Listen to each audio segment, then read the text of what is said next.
Welcome back everyone to another Clive Undying video. Even though the game is a quarter of a century old, the almost cult-like community has introduced several custom maps over the years. These maps range from atmospheric explorations to all-out full-blown combat gauntlets. So today we are going to take a look at the custom maps made by the fans of Undying. I hope you enjoy the video.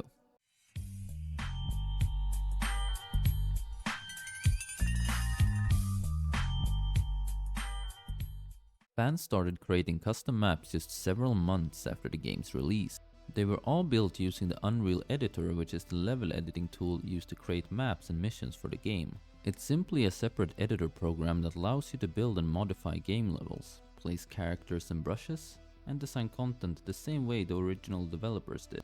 Whilst a lot of information about the maps was based on fan sites, one of the larger ones, Standing Stones, among others, has since been lost to time. All the forum posts from back then is more or less gone, aside from the snapshots from the Wayback Machine. There is, however, one mention of a mapping competition. Competitions like that were rare at the time, and I initially speculated that the reward was more about prestige than money, since monetary prizes were much less common back then and really became a thing of the present.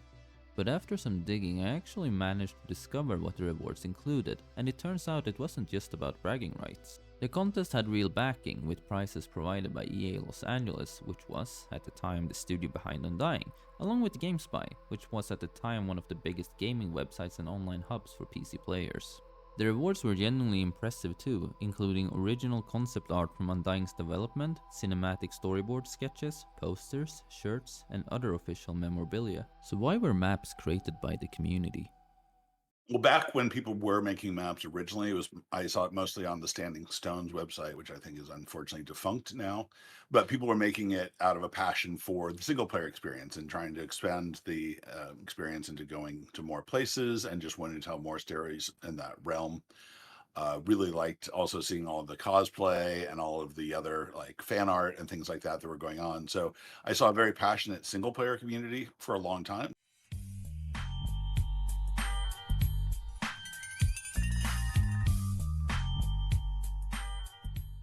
Before we take a look at the winners' maps, it's worth noting that most of the custom maps come with far more effort than you might expect. They're not just combat arenas, most of them also include lore, journal entries, custom encounters, puzzle elements, and even scripted cutscenes. With that said, let's take a look. Third place, the Hartley Mansion by Paul Osiris C. Roberts. The Hartley Mansion is a great example of how much you can actually pull off with the Undying editor. The judges praised its interior and atmosphere, and I completely agree. There are some genuinely interesting encounters, and it showcases a lot of the engine's tricks, from scripted events to the environment itself. That said, it's also a little rough around the edges. I did however run into a few buggy doors, and depending on your patience, you might just have to no-clip through a spot or two. Second place, The Storm Breaks, a part of Return to Madness by Ed X. This one really deserves the reputation it has. The judges called it a structural masterpiece, and honestly, that still holds up. The interiors are impressive, the exterior street sections looks great, and the map pack as a whole feels great to play. There are lots of encounters, plenty of puzzle solving, and some genuinely impressive editing work, including great cutscenes. If there's one downside, it's that it doesn't really end in a satisfying way. It feels like it's building towards something bigger that never fully concludes and is left without a proper ending.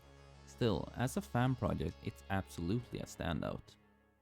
First place and grand prize winner, Corrupted by Benjamin Hobbs Harding. Corrupted won first place because it nailed all the fundamentals, balanced combat with great pacing.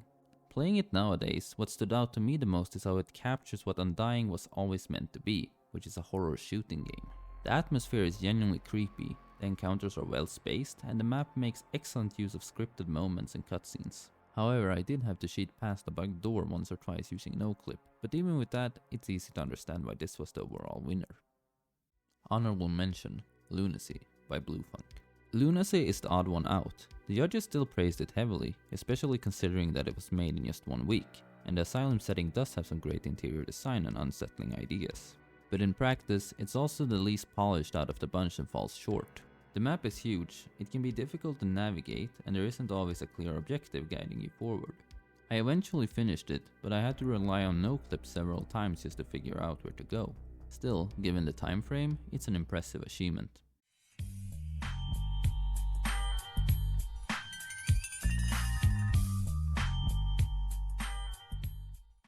So why aren't maps being made anymore? Well, let's first head back to the year 2000, 1 year before the game's release. The boys over at the Undying headquarters are hard at work to make sure that they deliver a great product. And EA arrogantly slammed open the doors and stepped right on in. But they're not really here for Undying, but rather Medal of Honor.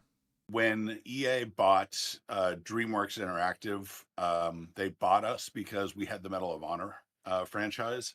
And so that was the main reason they wanted to buy us, was for Medal of Honor. And Undying was kind of the sister project that was going on at the studio at the time. So, they were giving us support, but they weren't giving us as much support as they were giving to other titles. And so the marketing budget was gone by the time we were able to get on the market. This ultimately meant that Undying was left to starve, and this, together with the lack of a sequel and the abandonment of multiplayer, meant for a rough future for Undying mappers. And as such, the creation of new maps slowly faded away.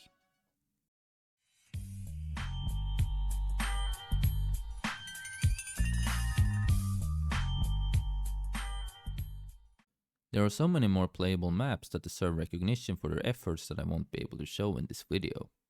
Fans have put in many hours into these maps, and it's a shame that almost nobody plays them nowadays. I recommend that you take a look at them yourself. If you want to check them out, you can do so with Renewal, which is a modernized version of Undying. It was recently included in the standardized Undying game that you download from GOG, so if you bought the game from there previously, then simply head over there and install the mod directly from their website. Then install the mod using the GOG Galaxy launcher. Now grab the map pack from the link in the description and put all the files in the respective folders. Just start up the Undying launcher and let it patch. After that, simply select which custom map and at which difficulty you wish to play on, and game on.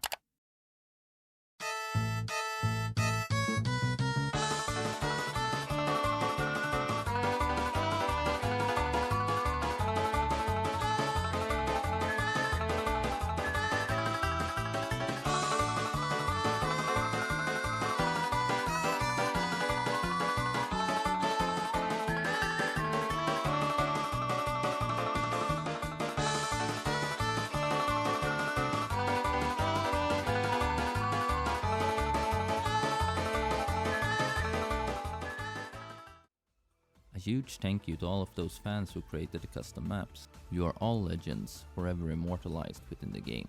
You should all be proud of these masterpieces that you created so many years ago. If you liked the video, please consider giving it a thumbs up. And I wish all of you a happy 25 years of Undying.